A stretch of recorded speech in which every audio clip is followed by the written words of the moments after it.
Hello students, now we will go to start my first lecture. The chapter is solid state. ठीक है. Now we start from, सभी लोग को पता होगा यूनिवर्स क्या होता है भाई, सबको पता होगा व्हाट इज यूनिवर्स. तो खैर ये अपना टॉपिक नहीं है कि यूनिवर्स क्या है, बस ये अभी समझ लेते हैं कि हम चैप्टर का फ्रेम तैयार कर रहे हैं जो हमें चैप्टर पढ़ाना है सॉलिड स्टेट केमिस्ट्री. तो उसके लिए एक फ्रेमिंग के लिए हमने यहाँ से स्टार्ट किया हुआ है यूनिवर्स बताना. हालांकि 11th में भी चीज़ बताई जाती है. ठीक है, तो देखते जरा कि यूनिवर्स क्या कंटेन करता है बेटा. तो यूनिवर्स दो चीज़ें कंटेन करता है. ठीक है, यानी whole of the universe is made up of only two things. पूरे यूनिवर्स को हम सिर्फ दो हिस्सों में डिवाइड कर सकते हैं. ठीक है, पहला हिस्सा क्या हो रहा है, तो फर्स्ट इज मैटर. जो हमारा फर्स्ट पार्ट है वो क्या हो गया, मैटर. और जो रिमेनिंग बच गया वो क्या हो गया, एनर्जी. अब बात आ रही है कि कैसे हमने इसको डिवाइड किया है, किस बेसिस पे इसको डिवाइड कर दिया है. ठीक है, तो सिंपल है भाई, अगर कोई भी सब्सटेंस है हमारे पास, कुछ भी है, तो उसके पास कुछ मास होता होगा, कुछ स्पेस लेता होगा, या ये नहीं होते होंगे.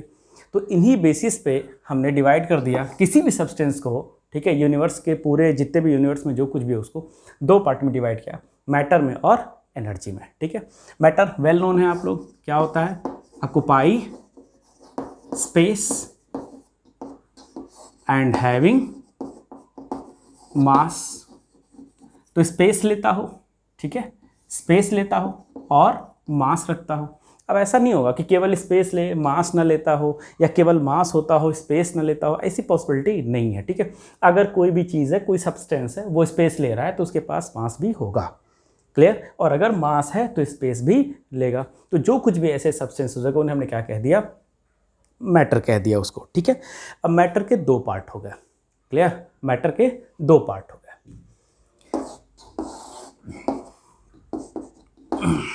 या दो क्लासिफिकेशन कहेंगे, पार्ट कह ले या क्लासिफिकेशन कहेंगे.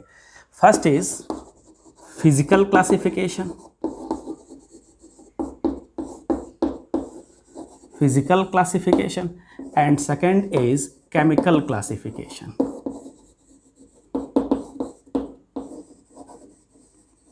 ठीक है, physical classification and chemical classification.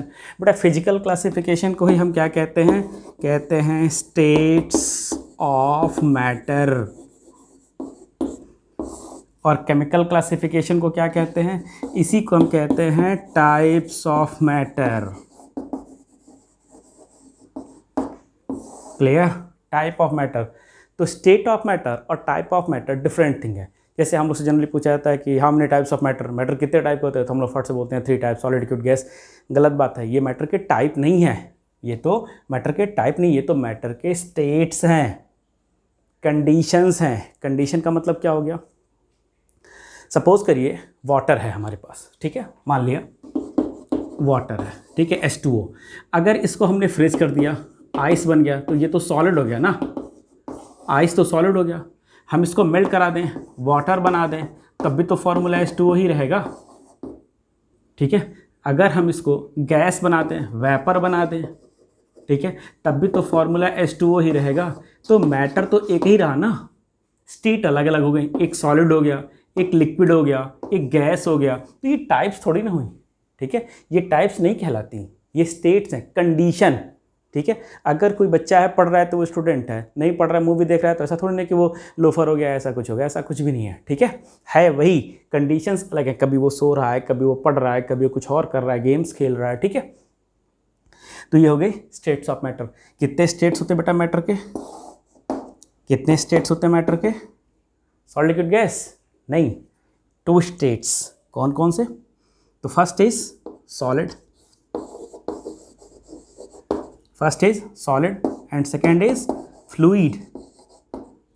First is solid and second is fluid. Now fluid further classified in 2 parts. fluid को फिर से हम लोग क्लासीफाई कर देते हैं, 2 पार्ट्स में क्लासीफाई कर रहे हैं. कौन कौन सा, लिक्विड एंड गैस. ठीक है, तो स्टेट्स ऑफ मैटर कितने हो गए, 2 states, solid and fluid. Solid means क्या हो गया, जो रिजिड है वो सॉलिड है, ठीक है। अभी हालांकि इसके डेफिनेशन को हम लोग आगे पढ़ेंगे, ये तो हमें पढ़ना है, ठीक है। और जो फ्लो करने की टेंडेंसी रख सकते हैं, जो फ्लो करते हैं वो क्या हो गया, वो फ्लूइड हो गया, ठीक है। फ्लूइड फिर से दो पार्ट में फ्लूइड को डिवाइड कर दिया, लिक्विड एंड गैस। तो लिक्विड भी फ्लो करता है और गैस भी फ्लो करता है। यहाँ इंपॉर्टेंट क्या है, इंपॉर्टेंट ये है ऑन विच बेसिस, किस बेसिस हमने इन दो पार्ट्स में अलग अलग किया, स्टेट्स डिफाइन किए दो पार्ट में हमने, किस बेसिस पे, किस बेसिस पे किया, तो on the basis of rigidity. किस बेसिस पे किया हमने, रिजिडिटी के बेसिस पे। जो रिजिड है वो सॉलिड है, जो रिजिड नहीं है वो फ्लूइड है। क्लियर, जो रिजिड है वो सॉलिड है, जो रिजिड नहीं है वो फ्लूइड है। क्लियर, यानी सॉलिड की एक बहुत बेसिक प्रॉपर्टी हो गई रिजिडिटी। तो सॉलिड की बेसिक प्रॉपर्टी क्या हो गई, रिजिडिटी, ठीक है। Next fluid. तो फ्लूइड को हमने दो पार्ट में फिर से फर्दर क्लासिफाई कर दिया, दो स्टेट्स में। तो ये किस बेसिस पे हमने क्लासिफाई किया, ऑन द बेसिस ऑफ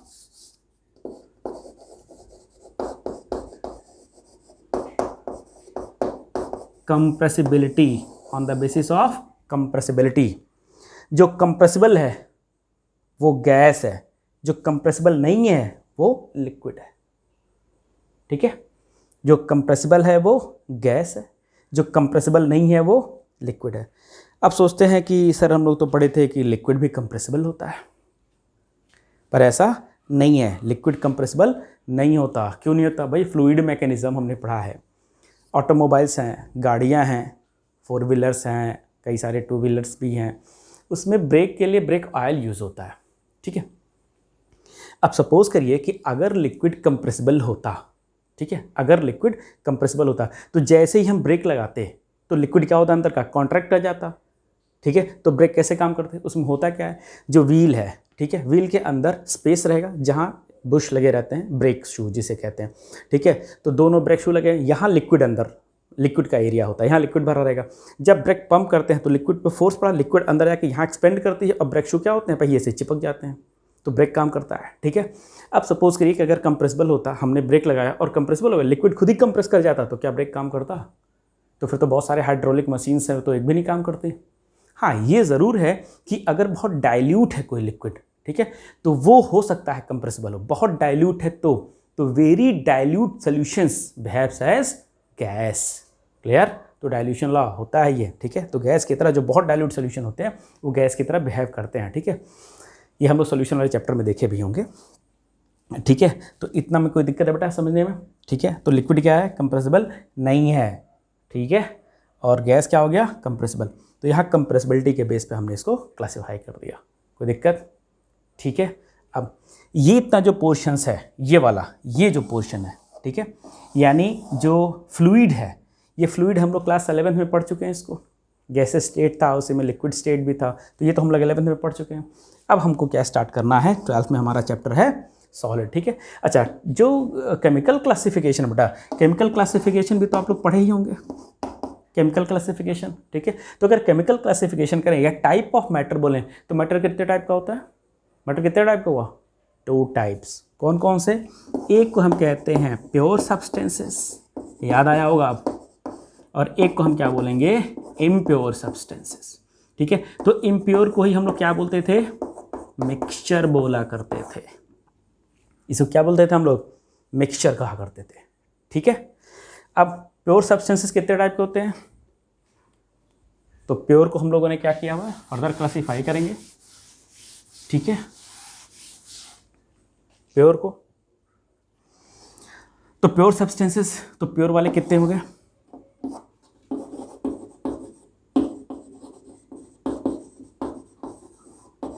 तो प्योर सब्सटेंसेस, इसको भी हमने क्या किया था, 2 पार्ट में डिवाइड हुए थे। कौन कौन से प्योर होते हैं भाई, अगर कोई एलिमेंट है तो वो भी प्योर है, ठीक है। और अगर कंपाउंड्स हैं, भाई फॉर्मूले फिक्स होते हैं इनके, ठीक है, तो वो भी क्या हो जाएंगे, प्योर हो जाएंगे। तो प्योर सब्सटेंसेस 2 पार्ट में हो गए, 2 टाइप्स का हो गया, एलिमेंट्स एंड कंपाउंड्स। एलिमेंट कितने टाइप के होते हैं बेटा, एलिमेंट 3, कौन कौन से, मेटल्स, और कौन से, नॉन मेटल्स और मेटलाइट्स। ठीक है, metals, non metals and metalloids. Clear. अच्छा, कंपाउंड कितने टाइप का होता है? इस पूरे यूनिवर्स में कितने टाइप के कंपाउंड्स हैं? इस पूरे यूनिवर्स में कितने टाइप के कंपाउंड्स हैं? सिर्फ 2। केमिस्ट्री भले चाहे जितने ब्रांचेज हों, केमिस्ट्री के कुल 6 ब्रांचेज हैं। ठीक है, तो ब्रांच से कंपाउंड का कोई नहीं है कि इनऑर्गेनिक हो गया, ऑर्गेनिक हो गया, फिजिकल। तो फिजिकल कंपाउंड कौन सा कंपाउंड होता है? तो कंपाउंड सिर्फ 2 होते हैं। ठीक है, कौन कौन सा कंपाउंड हुआ? तो बेटा एक हो गया ऑर्गेनिक और दूसरा हो गया इनऑर्गेनिक। ठीक है, तो कंपाउंड सिर्फ 2 टाइप्स के होते हैं, 2 तरह के होते हैं, organic compound and inorganic compounds. ठीक है, तो मेरे ख्याल से ये तो समझ में आ ही गया होगा। अब एक क्वेश्चन है, आपको हम दे के छोड़ रहे हैं, थोड़ा प्रैक्टिस करिएगा, सोचिएगा इस पर। तो मेटल हमें मालूम है, इलेक्ट्रिसिटी कंडक्टर होते हैं, बहुत चीज़ें पता है हमें। अच्छा, नॉन मेटल मालूम है, इलेक्ट्रिसिटी कंडक्टर नहीं होते हैं। अगर मैं मेटलॉइड की बात करूँ तो ये दोनों की प्रॉपर्टी रखेगा, यानी मेटल की तरह भी बिहेव करेगा और नॉन मेटल की तरह बिहेव करेगा। ठीक है, तो मेटल की टेंडेंसी इलेक्ट्रिसिटी पास करना, तो ठीक है ये इलेक्ट्रिसिटी पास करेगा, और नॉन मेटल की टेंडेंसी इलेक्ट्रिसिटी पास ना करना, तो ये पास नहीं करेगा, या दोनों करेगा, पास करेगा भी और नहीं भी। तो ये कैसे पॉसिबल है? ये करंट पास करेगा भी और नहीं करेगा भी, ये कैसे पॉसिबल है? अब ऐसा तो नहीं कि संडे को छुट्टी रहेगा तो उस दिन पास नहीं करेगा, बाकी 6 दिन वर्किंग डे रहेंगे तो उस दिन पास करेगा, ऐसा तो कोई चांस है नहीं। तो आप लोग ये सोच के हमको बताइएगा कि कैसे ये मेटलॉइड कैसे वर्क करेगा, इलेक्ट्रिसिटी कंडक्शन करेगा भी और नहीं भी, कैसे होगा? ये तो कंफर्म है कि भाई मेटलॉइड दोनों की प्रॉपर्टी रखेगा। ठीक है, तो कैसे क्या कर रहा है आप हमें बताइएगा इसको। ठीक है, थोड़ा सोचे रहिए, फिर अगले क्लास में इसको हम डिस्कस करेंगे। ठीक, तो इतनी पोर्शंस क्लियर हो गए बेटा। तो ये सारा, ये भी हमने पूरे जितना भी क्लासिफिकेशन है हमारा केमिकल क्लासिफिकेशन, ये 11th में हमने पढ़ रखा है। ठीक है, ये हमें पता है। फ्लूइड वाला पोर्शन भी हमने पढ़ रखा है, ये भी हमें पता है। तो हम क्या स्टार्ट करने जा रहे हैं बेटा? सॉलिड स्टार्ट करने जा रहे हैं। ठीक है, तो 12th में हमारा पहला चैप्टर हो रहा है सॉलिड स्टेट। ठीक है, यहाँ तक आपने देख लिया, इसमें कुछ ऐसा खास नोट करने का नहीं है। हाँ, आपको अगर ज़रूरत हो तो वीडियो पॉज कर दीजिएगा, एक बार नोट कर लीजिएगा इसको। ठीक है, कोई दिक्कत है यहाँ तक समझने में? नेक्स्ट आगे बढ़ते हैं बेटा।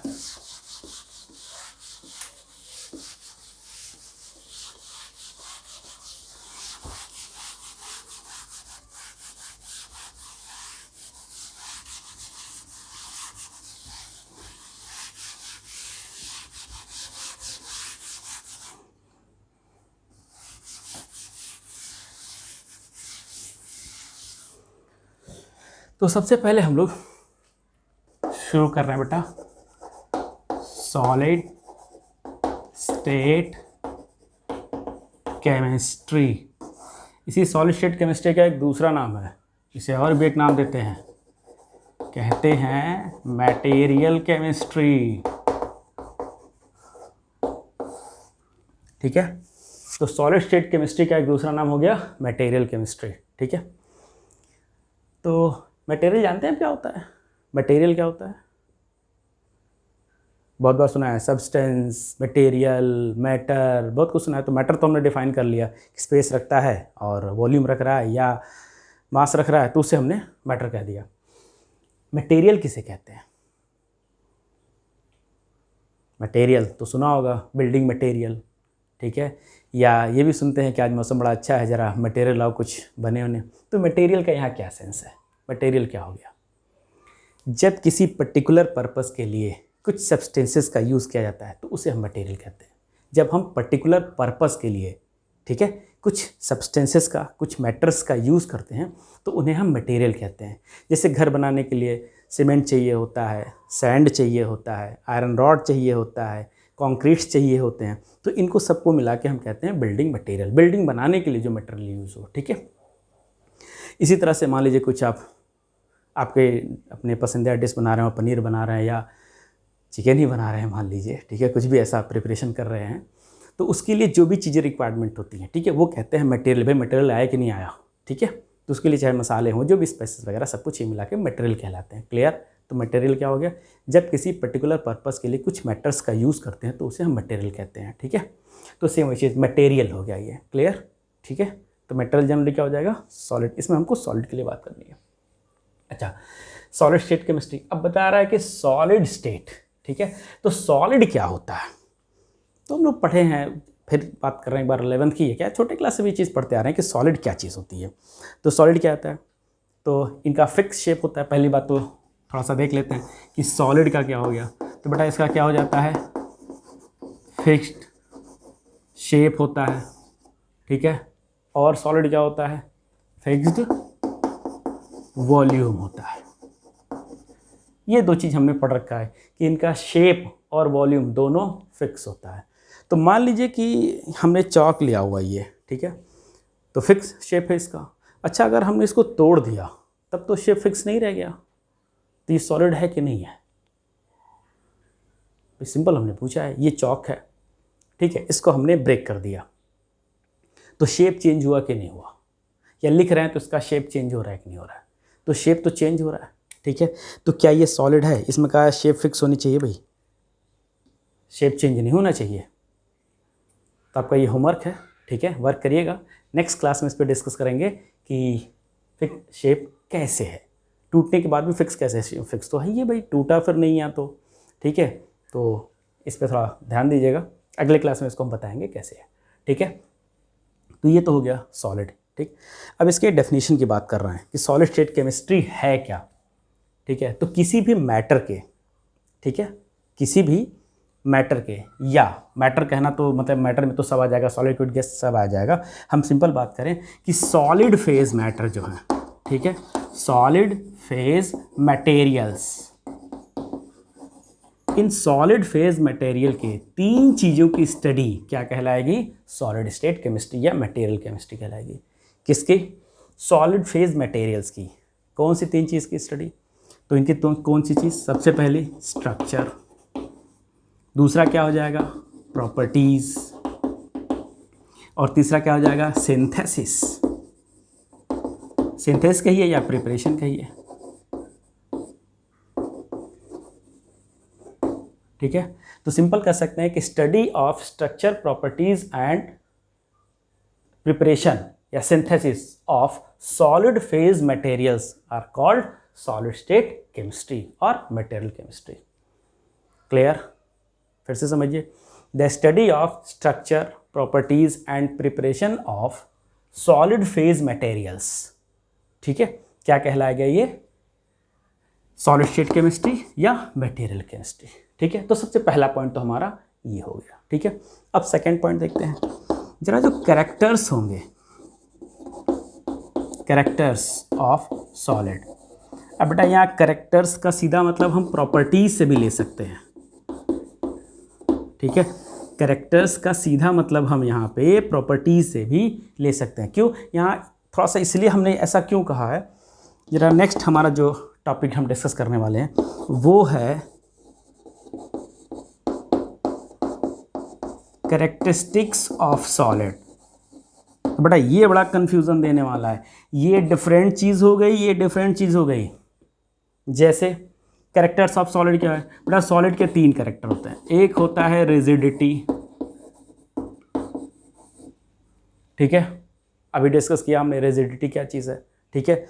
दूसरी चीज़ होती है इनकम्प्रेसिबिलिटी,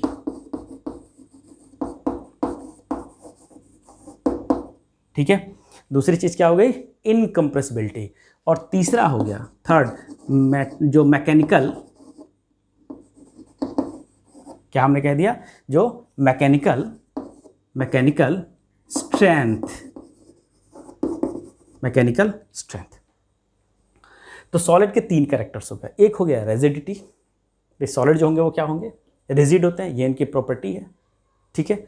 दूसरी चीज़ हो गया इनकम्प्रेसिबिलिटी, ये किसका है? मेनली सॉलिड का। यही चीज़ मैं कह रहा था बेटा, कैरेक्टर का मतलब कुछ और होता है, कैरेक्टरिस्टिक का मतलब कुछ और होता है, ठीक है। क्यों भाई? इनकम्प्रेसिबल तो लिक्विड भी था और सॉलिड भी है, दोनों इनकम्प्रेसिबल है। तो अगर किसी ने कह दिया कि इनकम्प्रेसिबिलिटी है तो क्या एक मान लेंगे कि वो सॉलिड ही है, लिक्विड नहीं हो सकता? बिल्कुल हो सकता है, ठीक है, बिल्कुल हो सकता है। ये कह रहा है कि लक्षण कौन कौन से भाई, प्रॉपर्टी क्या होती है? तो भाई वो रिजिड होते हैं, ठीक है, प्रॉपर्टी है रिजिड होते हैं, ठीक है। वो इनकम्प्रेसिबल है, ठीक है, ये भी प्रॉपर्टी है। मैकेनिकल स्ट्रेंथ रखते हैं, ये भी ठीक है हमारे पास। अब अभी आपको समझ में आ जाएगा, जब दोनों डिफरेंस हम दोनों साथ में लेके चलेंगे तो समझ में आ जाएगा। अब कैरेक्टरिस्टिक्स क्या हैं ऑफ सॉलिड? तो सॉलिड की कैरेक्टरिस्टिक ये डिफाइंड एज कैसे? ये तीन तरीके से डिफाइन करते हैं बेटा, ये भी ठीक है, कैसे डिफाइन कर रहे हैं? पहला है नंबर ऑफ कंस्टिट्यूएंट पार्टिकल्स, पहला है number of constituent particles. Second बेटा टाइप्स ऑफ कंस्टिट्यूएंट पार्टिकल्स, और थर्ड हमारे पास क्या है? अरेंजमेंट, सबसे इंपॉर्टेंट चीज, अरेंजमेंट ऑफ कंस्टिट्यूएंट पार्टिकल्स। ठीक है, अब करेक्टर और करेक्टरिस्टिक दोनों डिफरेंट चीजें दिख रही हैं, मतलब समझ में आया? मतलब ये ऐसी प्रॉपर्टी है जो हमारे पास है तो वो प्रॉपर्टी किसी और के पास भी हो सकती है, ऐसा जरूरी नहीं कि वो हमारे ही पास हो, वो और किसी के पास हो सकती है। पर करेक्टरिस्टिक का क्या मतलब होता है? तो करेक्टरिस्टिक का मतलब होता है बेटा हार्ड एंड फास्ट रूल, मतलब सिर्फ अगर कह दिया गया कि वो मेरी करेक्टरिस्टिक है, ठीक है, तो सिर्फ मेरे ही पास रहेगी, कहीं और नहीं हो सकती है, और मेरे पास रहेगी ही रहेगी। क्लियर? ये करेक्टरिस्टिक है। जैसे एक एग्जांपल, नीट में क्वेश्चन पूछा था कि what is the characteristic property of mammals, characteristic features of mammal. तो यहाँ वर्ड करेक्टर नहीं डाला था, करेक्टरिस्टिक डाला था। अब चार ऑप्शंस उसके क्या थे? फर्स्ट है ईयर पिन्ना, ठीक है, सेकंड था हेयर्स ऑन द बॉडी, ठीक है, थर्ड क्या था? वर्मीफॉर्म अपेंडिक्स, और फोर्थ क्या था? डायफ्राम। अब भाई मैमल क्या, ये तो सौरों में भी होते हैं, ईयर पिन्ना भी हो सकता है, डायफ्राम का तो नहीं मालूम। इन चारों में से कौन सा होगा जो सही है? इन चारों में से कौन सा सही है? ऑप्शन एक और अच्छा बदल सकता है, हो सकता है कि हेयर्स ऑन द बॉडी की जगह पे 4 चैम्बर्ड हार्ट कर दे, ठीक है, या कुछ और ऐसा कर दे। तो अब देखो, अगर करेक्टर पूछा होता, ठीक है, तब तो ये चार के चारों सभी हैं हमारे अंदर, चाहे वो मैमल्स हो चाहे ओबर्ट, ये सभी हैं हमारे अंदर, ठीक है। लेकिन कह रहा है कि करेक्टरिस्टिक ऑफ मैमल, तो क्या हमारे पास ईयर पिन्ना नहीं है पहला ऑप्शन में? क्या हेयर्स ऑन द बॉडी, हमारे हेयर्स नहीं है बॉडी पे? क्या वर्मीफॉर्म अपेंडिक्स हमारे पास नहीं है? स्टमक का जो वेस्टिजियल पोर्शन होता है इंटेस्टाइन का, वो नहीं है। या हमारे पास जो डायफ्राम है वो नहीं है। चारों तो है, तो कौन सा ऑप्शन सही होगा इसमें से? तो ऑप्शन सही है डायफ्राम। क्यों सही है ऐसा ऑप्शन? इसलिए कि कह दिया है करेक्टरिस्टिक, करेक्टर्स नहीं पूछे हैं। करेक्टर्स का मतलब ये है कि हमारे पास है, और के पास है, हमसे उससे मतलब नहीं है। पर अब कह दिए हैं करेक्टरिस्टिक, मतलब मैमल्स का करेक्टरिस्टिक का मतलब सिर्फ मैमल के ही पास हो, किसी और के पास ना हो। तो मैमल के पास क्या ऐसा है जो किसी और के पास नहीं है? डायफ्राम। तो डायफ्राम ऐसा है जो सिर्फ और सिर्फ मैमल्स में होता है, और किसी में कोई डायफ्राम नहीं होता, ठीक है। 4 चैम्बर हेड तो क्रोकोडाइल का भी होता है, एग लेइंग है, मैमल नहीं है। क्लियर? तो करेक्टरिस्टिक का मतलब समझ में आ गया। तो बेटा ये सॉलिड के अलावा किसी और के भी हो सकते हैं, इन तीनों में से कुछ चीज़ें। पर ये जो कह दिया यहाँ पे करेक्टरिस्टिक, मतलब केवल और केवल सॉलिड में ही हो सकते हैं। हमने पढ़ा है जरूर कि जो वाटर होता है या लिक्विड होते हैं वो लेयर्ड स्ट्रक्चर रखते हैं, पर क्या वो फिक्स होते हैं? उसमें अरेंजमेंट फिक्स होती है। यहाँ पे साफ कह दिया है कि number of constituent particle fix होने चाहिए, ठीक है। Type of constituent particle fix होते हैं, arrangement of constituent particle fix होगा। अरेंजमेंट, अगर अरेंजमेंट फिक्स नहीं है तो वो सॉलिड नहीं दिखावा कर रहा है सॉलिड का, वो है नहीं सॉलिड, ठीक है, वो झूठा है, वो सॉलिड नहीं है। क्लियर? कैसे नहीं है अभी आगे हम लोग इस पर डिस्कशन करेंगे, ठीक है। तो इतनी बात समझ में आ गई? कोई डाउट? तो ये पॉइंट ध्यान रखिएगा, ठीक है। कैरेक्टर्स ऑफ सॉलिड क्या होते हैं, ठीक है, सॉलिड्स के कैरेक्टर्स क्या होते हैं, और कैरेक्टरिस्टिक्स ऑफ सॉलिड्स, ठीक है, ये क्या होते हैं। इतनी चीज़ें समझ में आ गई। तो बेटा पहले चीज़ हमने डेफिनेशन पढ़ी, ठीक है, सेकेंड चीज़ हमने कैरेक्टर्स को पढ़ा, और थर्ड पॉइंट हमने क्या पढ़ा यहाँ पे? कैरेक्टरिस्टिक्स को पढ़ा।